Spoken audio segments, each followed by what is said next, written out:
You know, Michael, you made another interesting point in that context in the book. You said that bombing campaign would have equaled basically one 9/11 per month for That's right. 44 straight months. That's And right. what's more Of interesting civilians. about that, of civilians, and what's more Yeah. interesting about that is McCain's solution was we should have bombed more.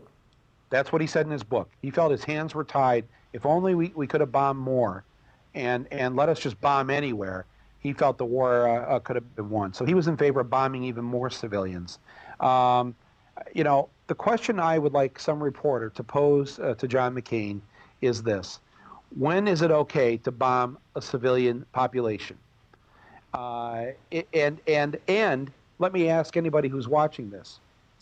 If someone bombed your house, your neighborhood, and killed your children as a result of that, what would you do to that man in the plane who was shot down, but when he fell down out of the sky, was alive when he landed in the lake?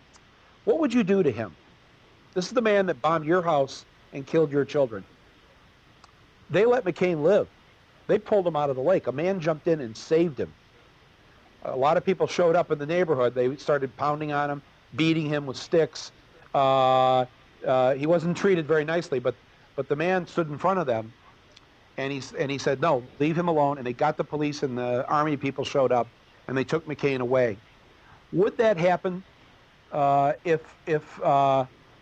that happen if somebody was bombing Bethesda, Maryland, or Lorain, Ohio, or Appleton, Wisconsin, and somehow the plane was shot down, the pilot lived? What would the people do to the pilot who had just killed people in their neighborhood with those bombs?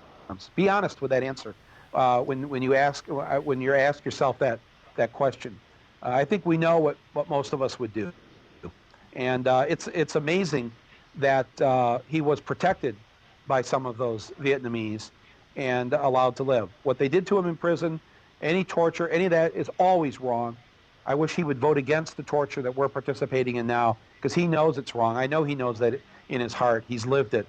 And but sadly, he has voted with the Bush administration on this issue. Well, what's really sad about that is when he voted with the Bush administration to allow the CIA to do what they call enhanced interrogation techniques, he literally voted to allow the same exact torture that the North Vietnamese did against him, stress positions, sleep deprivation, etc., to be done to our detainees.